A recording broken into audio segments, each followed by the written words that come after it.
अस्सलाम वालेकुम दोस्तों, welcome to my channel superb knowledge and diet plan by health फिलिक। आज मैं आपको अपनी इस वीडियो में ऐसे वर्ड्स के बारे में बताऊंगी कि जिनके मीनिंग सेम होते हैं और वो सेंटेंसेस में कब और किस फॉर्म में यूज़ करने होते हैं और उनकी करेक्ट प्रोनाउंसिएशन क्या है और वो किस जगह पे यूज़ किए जाते हैं। समटाइम्स इंग्लिश के पैराग्राफ ऐसे होते हैं कि अगर आपको कोई भी टीचर लेक्चर दे रहा है तो आपने बस वो लेक्चर सुन लिया लेकिन आपको समझ नहीं आया। वजह क्या है कि आपको मीनिंग पता नहीं होते। वर्ड्स आपके आपके सामने इंग्लिश के वर्ड्स होते हैं लेकिन उनको समझने के लिए कि आगे से उनका मीनिंग क्या है और क्या बात उसके अंदर बताई गई है उसे हम कैसे समझेंगे। तो इसके अंदर मैं आपको लिटरेरी टर्म्स जो होती हैं, अदबी इस्लाहात, मीडिया टॉक जो आजकल मीडिया के अंदर यूज़ होती हैं। आप कोई भी ऐसी वीडियो देखते हैं तो आपको समझ नहीं आती कि इसमें कौन से इन्होंने वर्ड यूज़ किए हैं। सेंटेंसेस की अरेंजमेंट करके एक सेंटेंस कैसे बनाना है और इसी तरह बहुत सारे वर्ड्स ऐसे हैं जिनके मीनिंग एक ही जैसे होते हैं लेकिन उनकी प्रोनाउंसिएशन अलग और उनको यूज भी अलग किया जाता है। तो आइए चलते हैं पहले वर्ड की तरफ। पहला वर्ड है हमारा माइग्रेट। अब मीनिंग तो हिजरत करना है, हिजरत कर जाते हैं जब, मीनिंग तो ये है लेकिन तीन वर्ब्स के अंदर यूज होता है। जब माइग्रेट, जब इसमें तवज्जो हिजरत करने के सफर पर होती है, हिजरत करने के सफर पर हमने हिजरत करनी है। अब इसी के साथ का मैच होता है इमिग्रेट। इसका मीनिंग भी हिजरत करना आ जाता है लेकिन हिजरत के नतीजे में आने पर, हिजरत करके आने पर इमिग्रेट हो गया, हिजरत करने का सफर के दौरान माइग्रेट हो गया। अब थर्ड है इमिग्रेट, ई से शुरू होता है, इमिग्रेट आई से, और इमिग्रेट वो होता है कि हिजरत के लिए जाना है, हिजरत के सफर कर रहे हैं, एक हिजरत करके आ रहे हैं और एक हिजरत के लिए जाना है हमने, तो वो इमिग्रेट होगा। तीनों वर्ड्स मीनिंग हिजरत करना ही है लेकिन वर्ब्स तीन है, कब और किसको कहाँ पे यूज करने हैं वो बताया गया आपको। इसी तरह सम वर्ड्स ऐसे हैं जिनके मीनिंग आपको कहीं से ढूंढने से मुश्किल पेश आती है लेकिन फिर आपको ढूंढने से भी टाइम मिलता है। वो जो है वो आपको एक ही जगह पे मैं इकट्ठा करके तो यहाँ पे उनकी बता दूंगी मीनिंग क्या है, प्रोनाउंसिएशन कैसे की जाती है, आपको डिक्शनरी की भी जरूरत नहीं पड़ सकती। वो वर्ड कौन से हैं? मेराज, मिराज वर्ड, इसको मिराज नहीं पढ़ना, मिराज इसका मीनिंग है शराब। नेक्स्ट वर्ड है कामिलियन, इसका मीनिंग है गिरगिट, कामिलियन।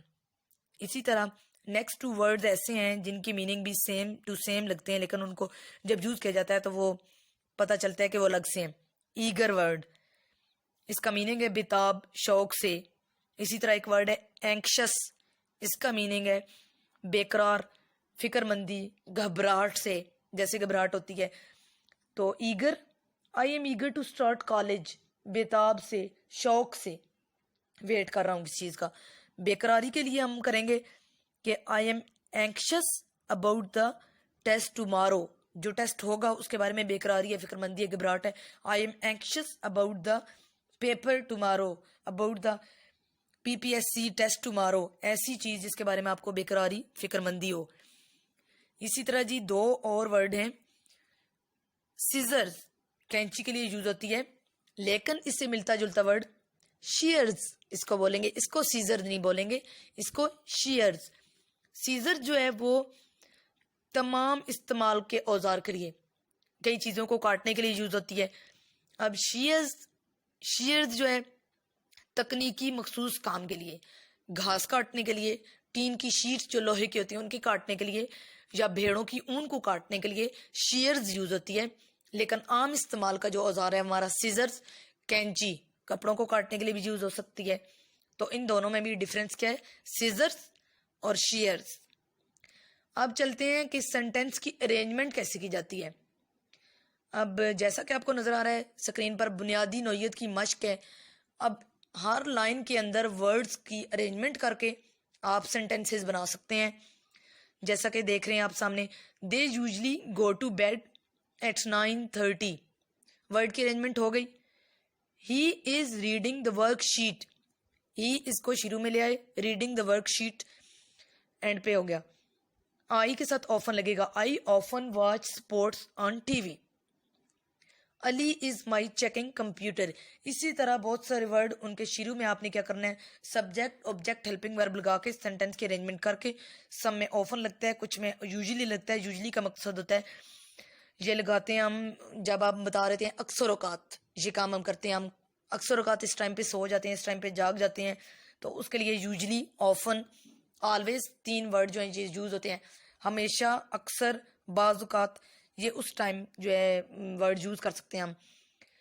अब लिटरेरी टर्म्स जो अदबी इस्तिलाहात होती हैं, इंग्लिश लिटरेचर आप लोग पढ़ रहे हैं, कोई लेक्चर सुन रहे हैं, तो उसमें आपको जो प्रॉब्लम्स आती है, वर्ड के मीनिंग्स नहीं पता चलते, तो आपके माइंड में लेक्चर जो है सही समझ नहीं पाते, आपको कुछ स्किल्स की ज़रूरत पड़ती है, कुछ चीज़ें सर्च करनी पड़ती हैं, डिक्शनरी में ढूंढनी पड़ती हैं। उसके लिए जो वर्ड्स यूज होते हैं, एक्सेप्ट इक्तबास को कहते हैं। मैन्युस्क्रिप्ट्स कलमी मुसवदा, स्किट चटकला, फिक्शनल अफसानवी, ट्रेजिडी अलमिया, कोई भी ऐसा वाक़या हो जाए तो कहा जाता है ट्रेजिडी हो गई है। कॉमेडी तरबिया, एक कॉमेडी आपके सामने पेश की जा रही है। इसी तरह सैटायर, तंज, जिसे तंज कहते हैं।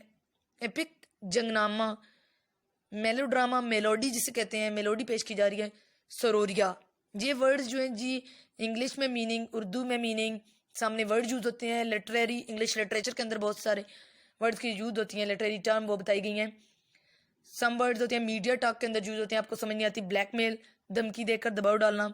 क्रेडिबिलिटी, मोतबरियत, असिस्टेंस, तावन, आनत। साथ में उर्दू के मीनिंग्स आपको ज़्यादा बेहतर समझ आ जाए, वर्ड की प्रोनाउंसिएशन ज़्यादा बेहतर समझ आ जाए, इसलिए आपको स्क्रीन पे नज़र आ रहा है। बॉयकॉट, हड़ताल करना। रेजोल्यूशन, करारदाद। प्लंडर, लूट खसूट। स्लोगन, नारा, ये जो नाराबाजी की जाती है तो स्लोगन, उसमें कहते हैं कि आज स्लोगन लगाए गए। एलिमेंट, अनासर, सम अनासर जो हैं वो, सम एलिमेंट्स जो हैं वो क्या कर रहे हैं जी, टेररिस्ट वाला काम कर रहे हैं। कॉन्सर्न, खदशात, कुछ खदशात पाए जा रहे हैं आपको, तो उसके लिए आपको कॉन्सर्न का वर्ड यूज करेंगे। तो इस सारी वीडियोस का असल मतलब ये था कि आपको बताया जाए कि कुछ वर्ड्स ऐसे होते हैं जिनके मीनिंग सेम होते हैं, उनकी प्रोनाउंसिएशन क्या होती है, मतलब क्या होता है। अगर आप कोई लेक्चर ले रहे हैं, कुछ घर में पढ़ रहे हैं, इंग्लिश पैराग्राफ के अंदर कुछ ऐसे वर्ड्स यूज हो रहे हैं जिनकी आपको समझ नहीं आ रही, तो तब वो आप सही समझ लें अच्छी तरह, और जब आपको स्किल्स और चीज़ें समझ आ जाएंगी तो आपके लिए वो लेसन लर्न करना भी बहुत ही ईजी रहेगा। इस तरह एक और वर्ड आपको बताते चलें, वो एक डिजीज के तौर पर यूज होता है, वाट। उसको वाट नहीं बोलते, वाट, वाट कहते हैं मस्से को, मसों, गोमड़ी, ये होती है। ये डिजीजेज जो है ये आपकी स्किन डिजीजेज, जल्द की ऊपर वाली जो तय होती है उसके ऊपर होती है, ये फिर एक डिजीज बन जाती है। इसका भी एक फिर आगे से इलाज वगैरह जो होता है, लेकिन ये एक डिजीज के तौर पर वर्ड वाट बताया जाए, ताकि आपने पहले कहीं सुना ना हो या डिक्शनरी में भी ना कहीं मिल सकता हो, तो इसलिए आपको बताया गया है। इस सारी वीडियोस में आपको बहुत सारी चीज़ें सिखाई गई हैं, मतलब ये था कि आप सही लर्निंग कर सकें, जो जो चीज़ें आपको कहीं मिलती नहीं हैं, पहले नहीं पढ़ी होंगी, अब आप सीख सकें।